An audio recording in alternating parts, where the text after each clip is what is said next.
The sky was clear over New York when it happened. At first, people thought it was a satellite or a weather balloon. Then they saw it getting bigger. It came down slowly, like it didn't want to scare anyone. But it was huge. Not just big, massive. A dark shape with smooth edges, no wings, no smoke. Nothing like any plane or ship ever built on Earth. It hovered above the city, casting a long shadow over Central Park. Soon, every country in the world knew about it. Governments went into emergency mode. The president called an urgent meeting. Generals met in secret rooms. Scientists watched the skies, and then the voice came. It wasn't loud, but everyone heard it. "We come in peace." No one knew where the message came from. It was just there. In radios, phones, even people's heads. Then another message. "We are the Varnari. We have watched your kind for many years. We offer peace."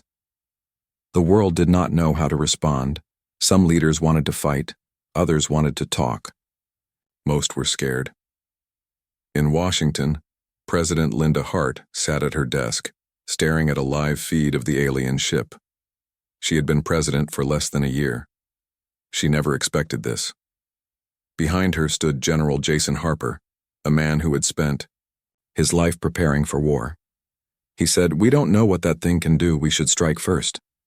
President Hart looked at him. "No," she said. "We try peace first. If that fails, you can have your war." So the world answered.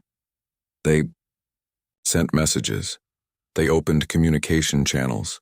They invited the Varnari to talk. A few days later, the aliens stepped out of their ship. They were tall, over 7 feet, and looked like insects made of metal. Their skin shimmered like oil on water. They clicked when they spoke, and their eyes moved in strange ways, but they came alone. No weapons, no army. Just one Varnari walked onto the tarmac at Joint Base Andrews. He wore no armor, only a robe-like suit that changed color as he moved. His name was Thurkal.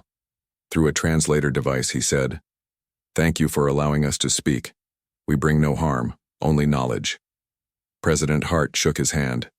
Her face showed no fear, but inside she was shaking. She asked, "Why are you here?" Thurkal answered, "To warn you, to help you prepare." "Prepare for what?" she asked. "For the ones who will come after us," he said. "They do not seek peace. They will destroy you unless you learn to fight." There was silence. Then he reached into his robe and pulled something out. It was small, about the size of a baseball. Black, smooth, and silent. He held it up and said, "This is our greatest weapon. We give it to you as a gift." Everyone stared. It looked ordinary. No buttons, no lights, no sound. President Hart took it carefully. It felt light in her hands, almost empty. "What does it do?" she asked. Thurkal tilted his head. "It gives clarity. It removes doubt. It makes the mind strong." General Harper stepped forward. "How does it work?" "You must use it," Thurkal said. "Only those who understand silence can wield it." Harper frowned. "What kind of weapon is this? Where's the power? The trigger?" Thurkal said nothing. He simply bowed and returned to his ship. After he left, the room filled with voices. Scientists argued. Politicians debated. Reporters wrote wild theories. What was the point of a weapon that did nothing? Some said it was a trick. Others thought it was broken. President Hart placed it in a secure box and handed it over to the military. She told them, "Find out what it does. If it's useless, we'll send it back." That night, the world watched the footage again and again. Aliens had come. They had given humanity a weapon, and no one understood it. In the lab 3 weeks later, the Whisper Corps sat in a lab deep under a military base in Nevada. It was surrounded by machines, cameras, scanners, lasers, every tool the government could find. Dr. Karen Ellis was the lead scientist on the project. She was young for such a job, only 32, but she was smart. She had studied languages, physics, and artificial intelligence. She believed the Corps was more than just a rock. Next to her was Matt Bennett, a tech specialist who liked coffee and science fiction movies. He looked at the core and said, "It doesn't even look cool." Karen smiled. Looks can be deceiving. They had tried everything. Heat, cold, sound, light, electricity, nothing worked. The core just sat there. Karen ran a scan again. "This time," she said, "we'll try neural mapping." "You think it reads minds?" Matt asked. "Maybe," she said. "Or maybe it communicates in a way we don't understand."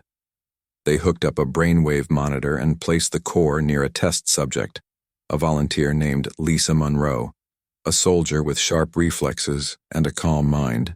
Nothing happened. Karen sighed. "Karen, try again. Maybe we need a stronger signal." Lisa closed her eyes. Karen whispered, "Focus. Think hard. Ask it a question." Lisa did. She thought, "What are you?" For a second, nothing. Then, Lisa gasped. Her eyes flew open. I heard something," she said, "like a whisper, like someone speaking in my head." Karen leaned in. "What did it say?" Lisa looked confused. "I don't know, it was too fast, but I felt different." Karen nodded. "We're close." Back in Washington, meanwhile, the world had started to forget about the Varnari. Life went on. People talked about other things, sports, music, politics. The Whisper Corps became a joke. Late-night hosts made fun of it. The aliens gave us a magic paperweight. Best weapon ever, the thinking rock. Even the newspapers wrote stories. One headline read, "Aliens gave us their best weapon, humans laughed." President Hart was frustrated. She called General Harper into her office. "They gave us something important," she said. "But we don't even know what it is." Harper shrugged.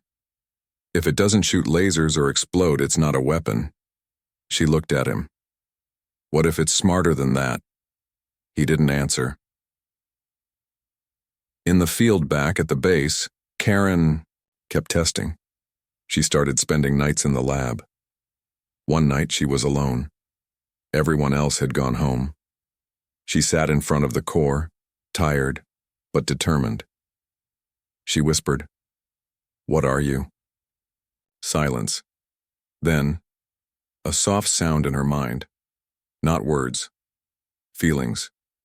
Clarity. Focus.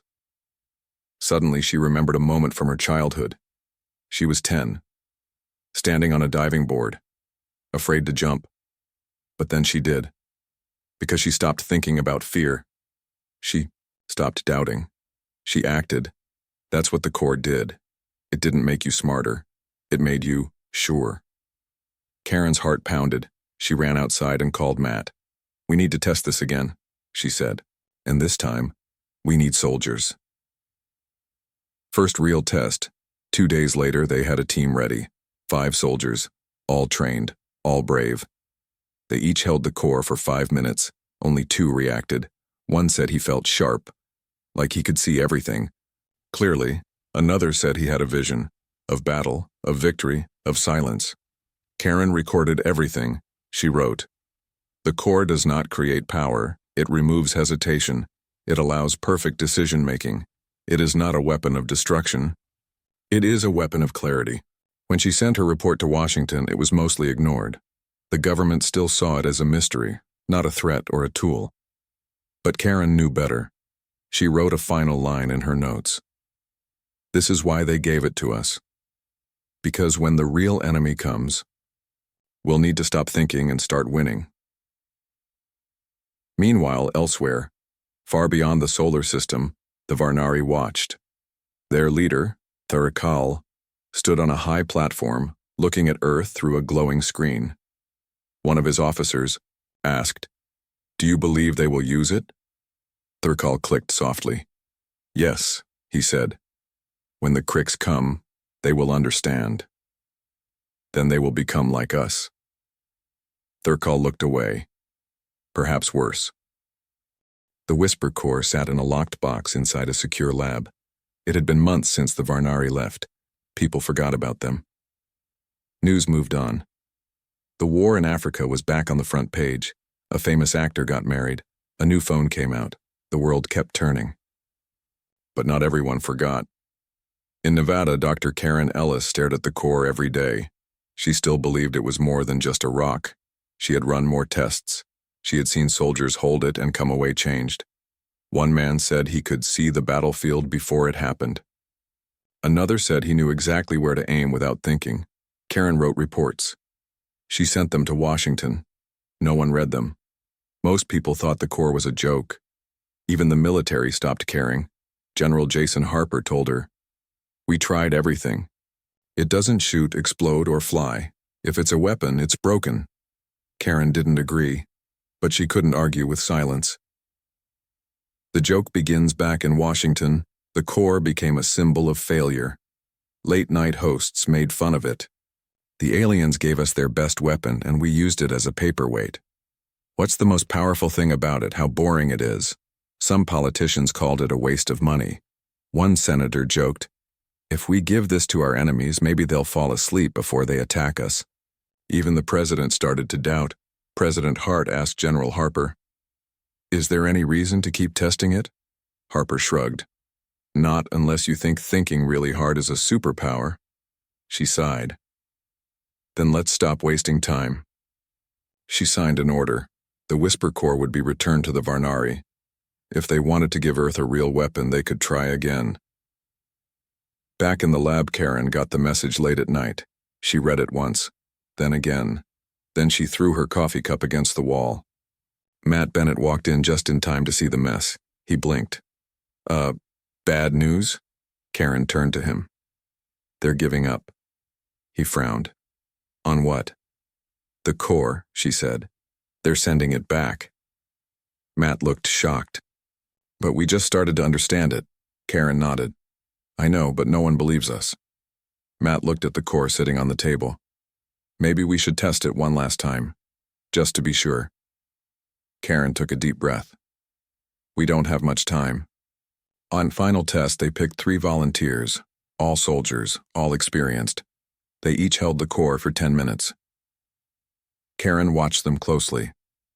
At first, nothing happened. Then, one soldier stood up. His name was Ethan Cole. He looked around like he had just woken up. I saw something." Karen leaned forward. "What did you see?" He shook his head. "Like a moment, a battle. I was leading it, and I knew what to do before anyone even asked me." Karen's heart raced. "Was it real?" He shrugged. "Felt real." Another soldier spoke. Her name was Tina Ruiz. "I felt calm, like nothing could scare me." Karen looked at Matt. This was proof. This was real.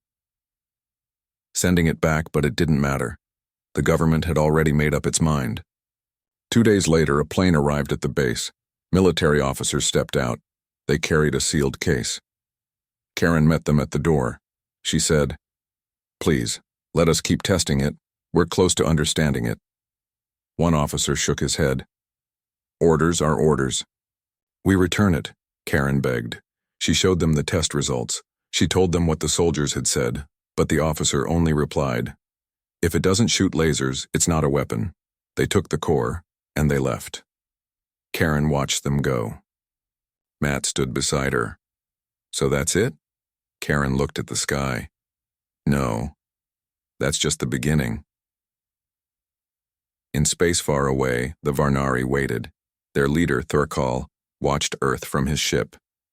He saw the core being taken away. He clicked softly. One of his officers asked, "Do they not understand it?" Thurkal answered, "Not yet, but they will." "When?" "When the Cricks arrive." The officer shivered. "Then they will become silent." Thurkal looked at the stars. "Yes, and that is why we fear them." On the streets back on Earth, people continued to forget. The core was now just a memory, but not everyone forgot. In a small town in Texas, a man named Luke Morgan remembered.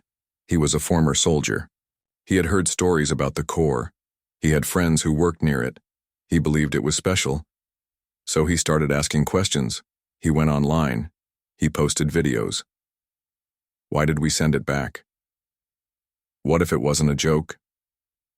What if it was the only thing that could save us? People laughed. They called him crazy, but some listened, some believed. And slowly a movement began. Not big, just a few people, but enough. First signs of trouble. 6 weeks after the core was taken away, something changed. A strange signal appeared in space. It was not from Earth, it was not from the Varnari. It was something else, larger, faster, more dangerous. NASA picked it up. So did the military. They warned President Hart. She called General Harper. What is it? He looked at the screen. Not friendly. She asked, how far away? 6 months. She sat down. Tell everyone. Even the press? She nodded. Especially them. Panic. When the news broke, the world reacted fast. Panic spread. People stockpiled food. Cities prepared for war. Politicians argued. Scientists debated. Everyone asked the same question. Where is the Whisper Corps? Now suddenly it mattered. People remembered. They searched for old reports. They found Karen's research. They read her notes. It gives clarity. It removes hesitation. It allows perfect decision-making.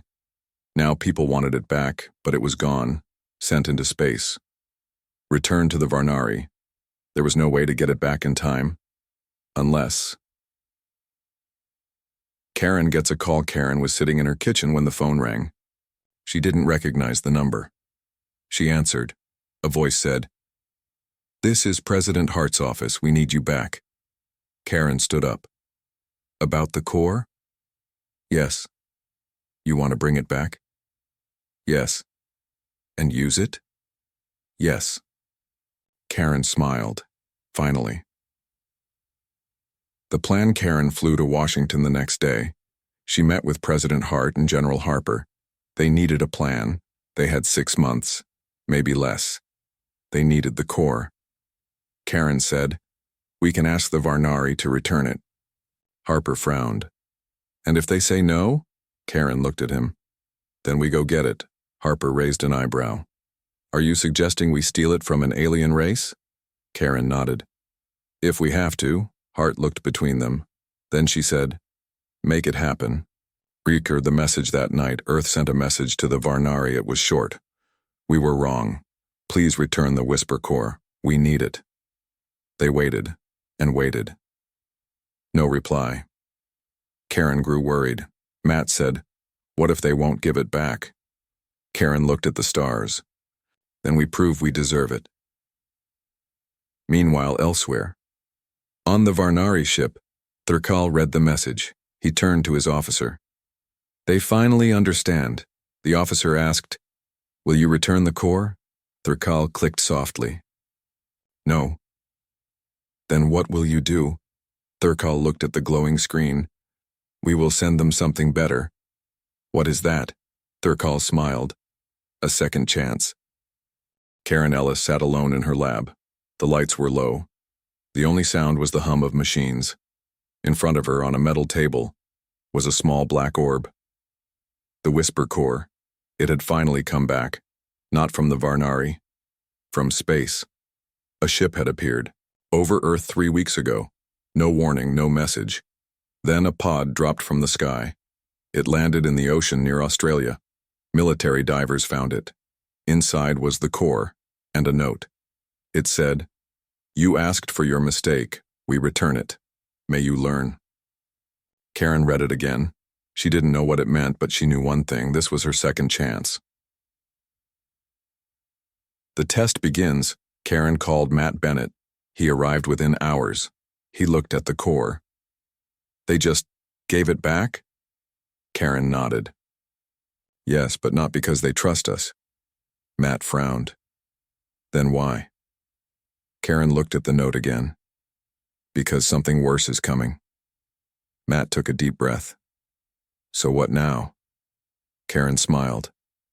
"Now we find out what this really is." By our first contact, they started with simple tests. Karen placed the core near different people, some soldiers, some scientists, some civilians.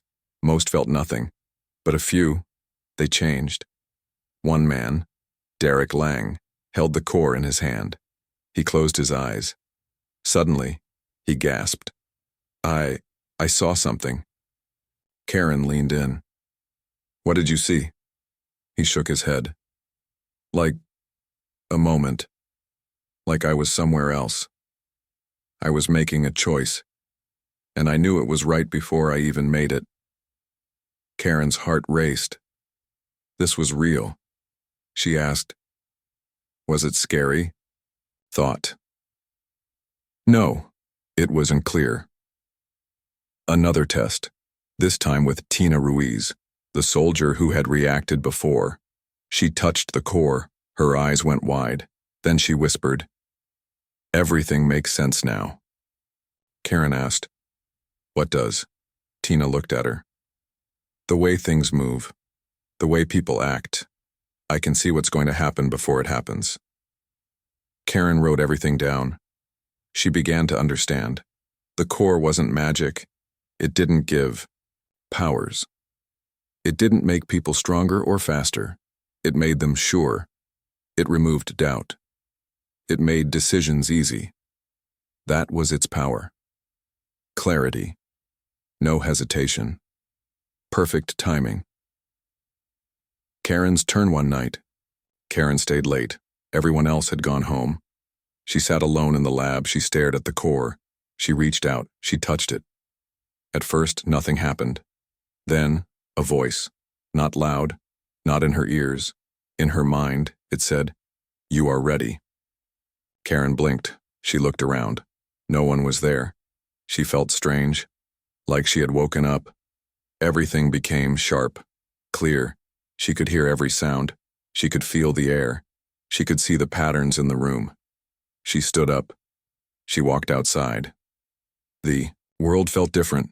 She saw a car crash about to happen. She ran. She pulled a child out of the street. The car hit the curb where the child had been. No one saw her do it. But she knew. She knew. She hadn't thought. She had just acted because she was sure. Telling the truth, the next day, Karen told Matt, it works. It's real. Matt looked nervous. How real? Karen showed him the notes. She told him what happened. He listened. Then he said, so what now? We tell the president? Karen nodded. Yes, but not just her. Who else? Karen looked at the window. Everyone. Word gets out. Karen and Matt sent reports. They posted findings online. They gave interviews. People started paying attention. For the first time, the world began to believe. The core wasn't a joke. It wasn't broken. It was powerful. Just not in the way anyone expected. Reporters wrote stories. The alien weapon that changes minds. Whisper core, the tool that gives perfect clarity. Soldiers say they see the future. President Hart called Karen. Is it safe? Karen answered. Safe depends on how it's used. Can we control it? Karen thought. Not fully, but we can learn. Hart paused. Then teach us. Training begins. Karen and Matt set up a training program. They picked volunteers, soldiers, pilots, snipers, leaders. They each held the core. Some couldn't handle it. They got headaches, they saw too much, they lost focus, but some, they changed. They became better, sharper, faster. They made perfect choices. They saved lives. They stopped attacks. They won battles. Karen watched them. She realized something. The core didn't change people. It revealed them. It showed what they were capable of, without fear, without doubt, without hesitation. A real test. 2 months after the core returned, disaster struck. A terrorist group attacked a city in Texas. They took hostages. They planted bombs. They demanded the government surrender. The military moved in. Karen and Matt were there. They brought the core. They gave it to a team of soldiers. One of them was Ethan Cole, who had tested it before. He held the core. He closed his eyes. When he opened them, he was different. He led the team. He moved like he already knew what would happen. He avoided traps. He found the leader. He disarmed the bombs, all in under 20 minutes, no casualties.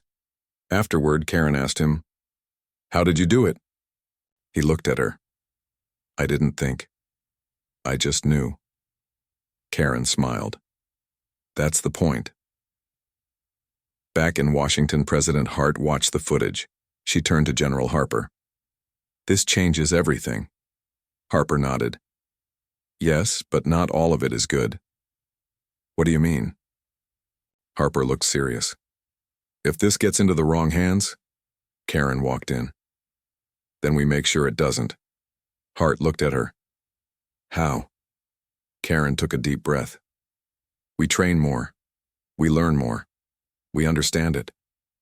Harper crossed his arms. "And if it starts changing us too much?" Karen looked at the core. "Then we remember who we are." Seared meanwhile elsewhere, on the Varnari ship, Thurkal watched Earth. He saw the footage of the attack. He saw Ethan Cole in action. He clicked softly. An officer asked, "Do they understand it now?" Thurkal nodded. "Yes. They have begun to become silent." "Will they stop?" Thurkal looked at the stars. "No, not until they win." "And then?" Thurkal turned away. "Then we will see what they have truly become." The sky turned red over New York. Not from fire, not from smoke, from ships, alien ships. They came fast, they came quiet, and they brought war. The Cricks had arrived.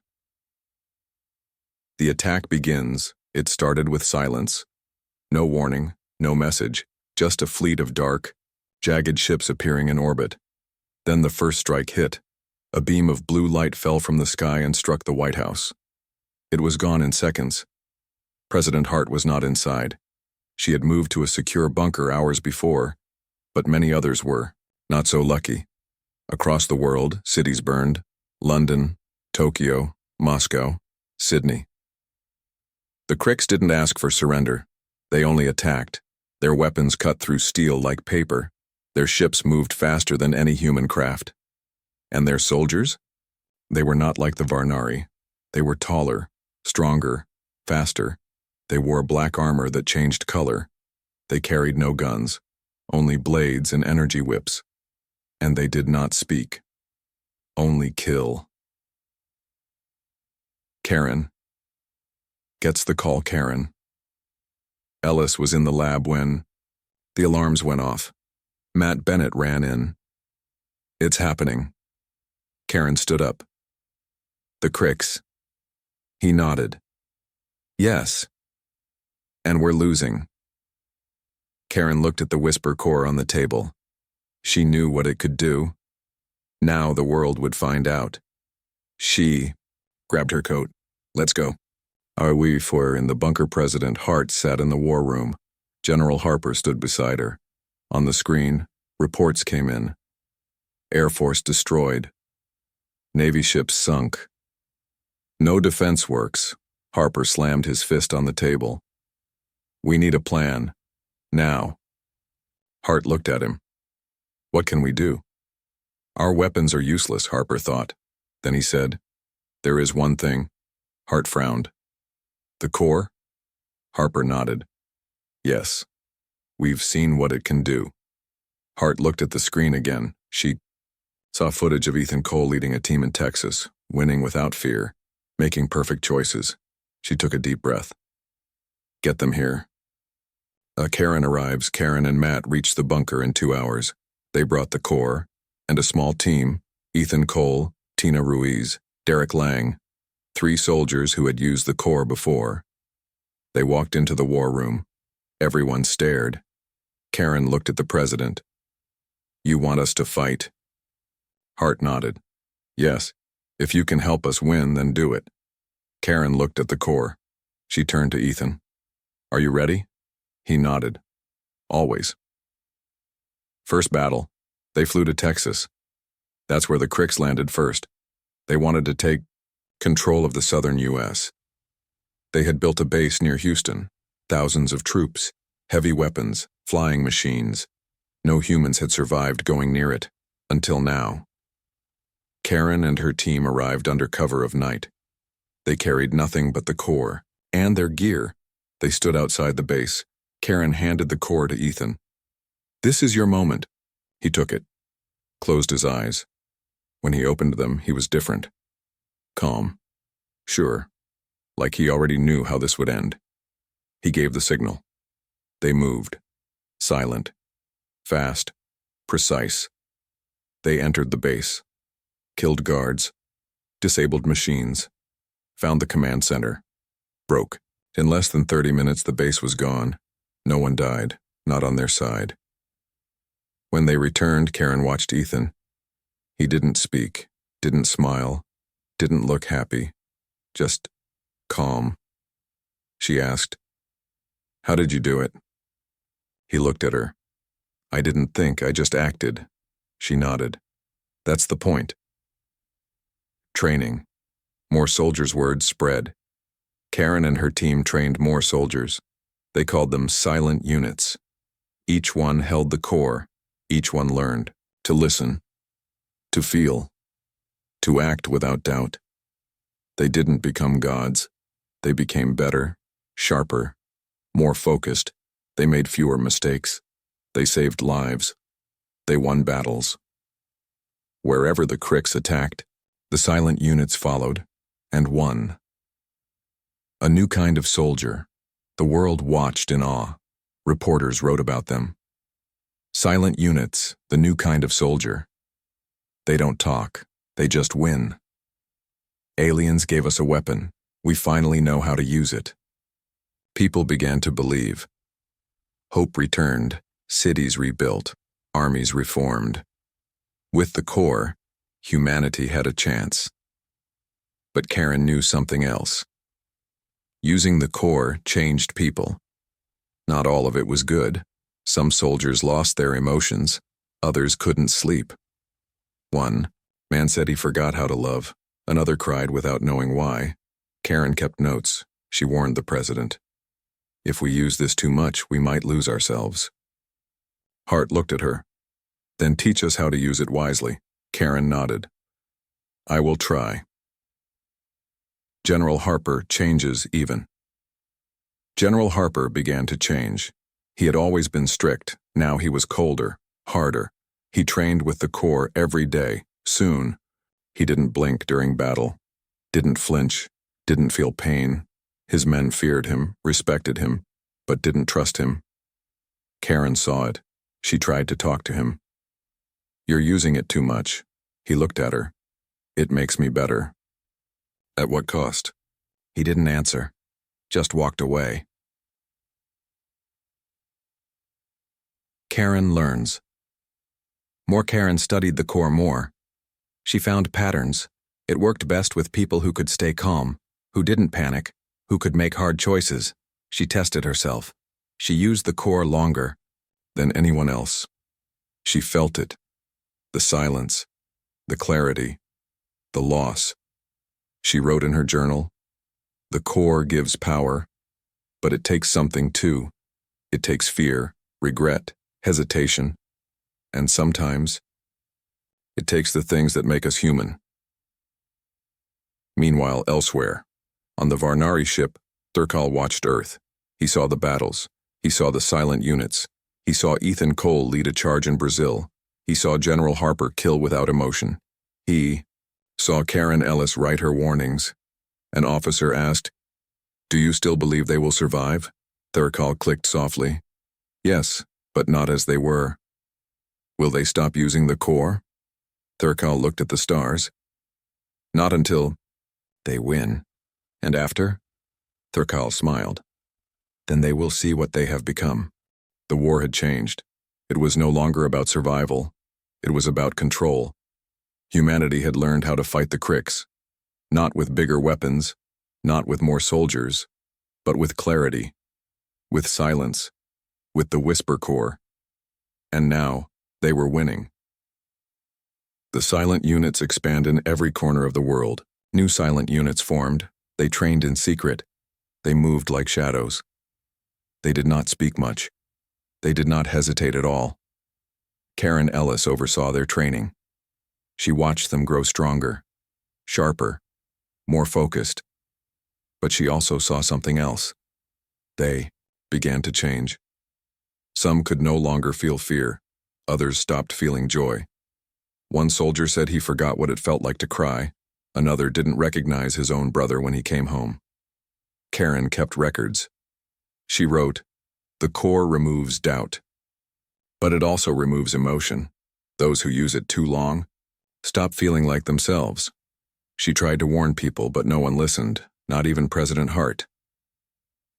Karen's warning. Karen met with President Hart in a secure bunker under Washington. General Harper was there too. He looked different. His eyes were cold, his voice was flat. Karen sat down, she said, "We need to slow down the training." Hart frowned. "Why, we're winning." Karen nodded. "Yes, but at a cost." She pulled out her notes. She read aloud. "Soldier Derek Lang has not slept in 3 days. He says he doesn't need to. Soldier Tina Ruiz reports memory. Harsi, she forgets names, faces. General Harper." Harper cut her off. "This is not the time for fear." Karen looked at him. "It's not fear, it's warning." Hart leaned forward. "What are you saying, Dr. Ellis?" Karen took a deep breath. "The core changes people, not just how they fight, how they feel, how they live," Hart thought. "Then," she asked, "can we control it?" Karen shook her head. "Not fully, but we can learn limits." Hart looked at Harper. He said nothing, just stared ahead, like he already knew what would happen next. Ethan Cole leads the front. Ethan. Cole stood on a battlefield in Russia. Snow fell around him.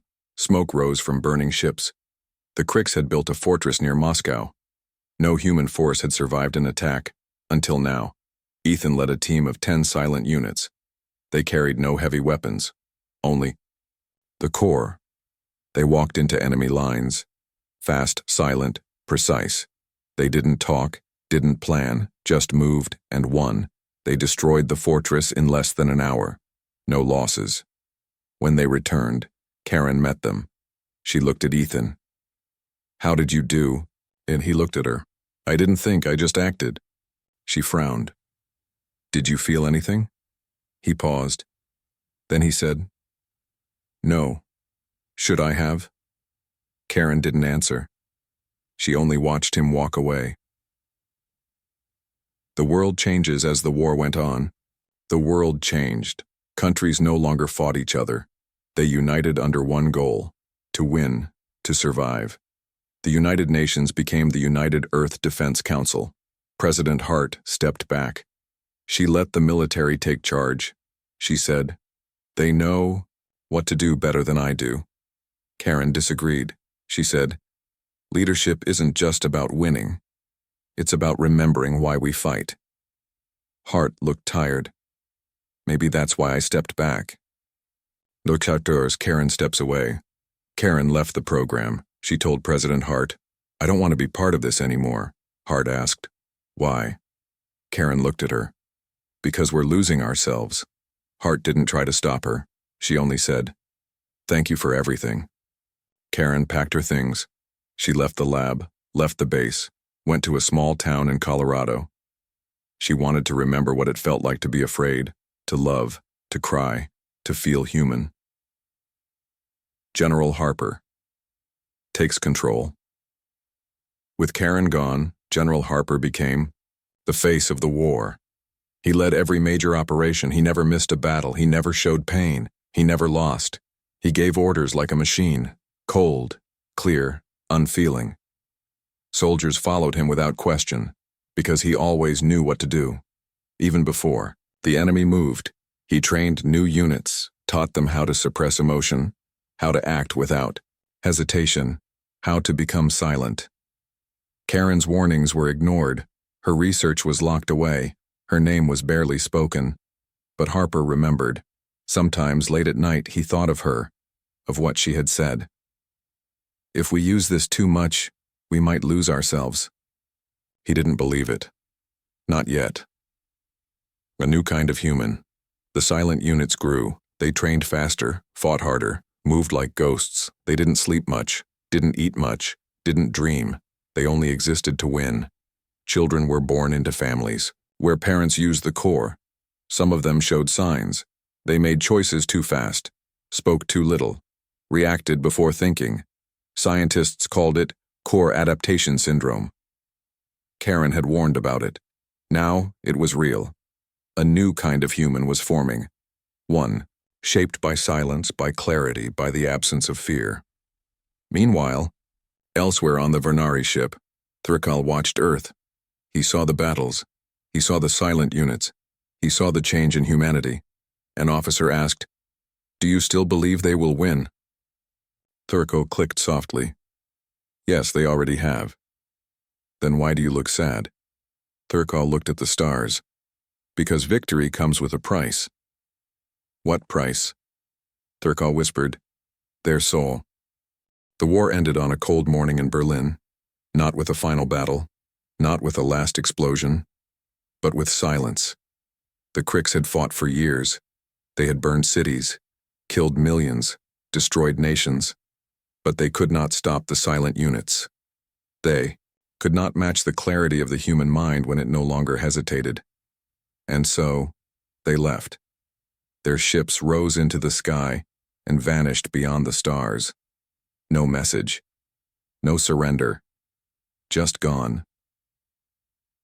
The world after war. The world did not celebrate. There were no parades, no speeches, no fireworks. People simply looked around and asked, what now? Cities were in ruins. Millions were dead. Governments had changed.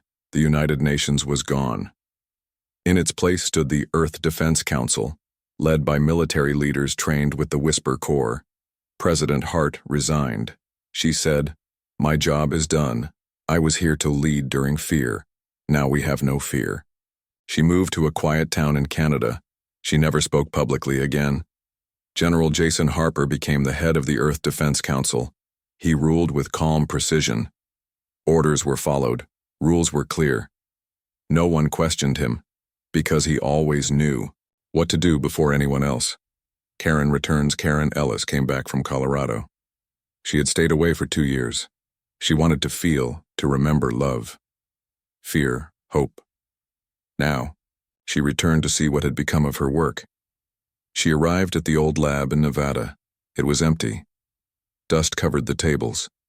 The Whisper Core sat in a locked case. She opened it, held it. For the first time in years, she felt something. Not power, not clarity, not silence, just memory. She remembered why she had started this, why she had believed in the core, and why she had feared it.